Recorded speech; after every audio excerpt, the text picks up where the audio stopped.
लोकसभा चुनाव को लेकर तेज होती सरगर्मियों के बीच भ्रष्टाचार का मुद्दा एक बार फिर जिन की बोतल से बाहर आ गया है। इस वक्त भ्रष्टाचार के मामले में दिल्ली के मुख्यमंत्री अरविंद केजरीवाल तिहाड़ जेल में बंद हैं। उन पर दिल्ली शराब घोटाले की जांच की जा रही है। भ्रष्टाचार ऐसा मुद्दा है जिसे खत्म करने का दावा हर कोई दल करता है, लेकिन इससे कोई भी अछूता नहीं है। मीडिया रिपोर्ट है कि 2014 के बाद से कथित भ्रष्टाचार के लिए विपक्ष के 25 नेता जो केंद्रीय जांच एजेंसियों की कार्रवाई का सामना कर रहे थे, बीजेपी में शामिल हुए और चमत्कारिक रूप से उनमें से 23 को राहत मिल गई। उनके खिलाफ जांच या तो बंद हो गई या ठंडे बस्ते में चली गई। इंडियन एक्सप्रेस की रिपोर्ट है कि 2014 के बाद जिन प्रमुख राजनेताओं का जिक्र किया जा रहा है वे विपक्षी दलों से बीजेपी में शामिल हो गए थे। इनमें से 10 कांग्रेस से हैं, एनसीपी और शिवसेना से 4-4, टीएमसी से 3, टीडीपी से 2 और समाजवादी पार्टी और वाईएसआरसीपी से एक राजनेता शामिल है। मीडिया रिपोर्ट है कि 25 में से 23 राजनेताओं के खिलाफ भ्रष्टाचार से जुड़ा जांच का नतीजा ये निकला कि 3 मामले बंद कर दिए गए, 20 अन्य रुके हुए हैं या फिर ठंडे बस्ते में हैं। ऐसा आरोप है कि बीजेपी में शामिल होने के बाद जांच एजेंसियों की कार्रवाई निष्क्रियता हो गई है। इस सूची में शामिल 6 राजनेता इस साल आम चुनाव से कुछ हफ्ते पहले ही बीजेपी में चले गए। असम में तरुण गोगोई सरकार के वक्त जब सत्ता कांग्रेस के पास थी, तत्कालीन कैबिनेट मंत्री हिमंता बिस्वा शर्मा पर चिटफंड घोटाले का आरोप लगा था। मामले में सीबीआई ने उन्हें आरोपी बनाया। शर्मा के आखिरी बार नवंबर 2014 में पूछताछ की गई। अगस्त 2015 में वो बीजेपी में आ गए। उनकी फाइल बंद कर दी गई और आज वो असम के मुख्यमंत्री हैं। शुवेंदु अधिकारी इस वक्त पश्चिम बंगाल में बीजेपी के कद्दावर नेता और नेता प्रतिपक्ष हैं। ममता सरकार में मंत्री रहे शुवेंदु से सीबीआई ने शारदा घोटाला मामले में पूछताछ की थी।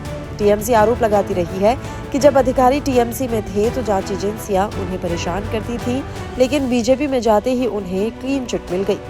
यही बात महाराष्ट्र के डिप्टी सीएम अजीत पवार पर भी आती है। एनसीपी चीफ शरद पवार के भतीजे अजीत पर 70,000 करोड़ रुपए के सिंचाई घोटाले का आरोप था। अजीत को लेकर देवेंद्र फडणवीस ने भी भ्रष्टाचार के गंभीर आरोप लगाए। अब बीजेपी में आकर उनके खिलाफ जांच बंद कर दी गई है। अजीत आज महाराष्ट्र में बीजेपी गठबंधन के साथ सरकार में डिप्टी सीएम है। इसी तरह अन्य नामों में मुकुल रॉय, हार्दिक पटेल, प्रवीण दारेकर, बीएस येदियुरप्पा, नारायण राणे और जितेंद्र तिवारी समेत कई नेता हैं।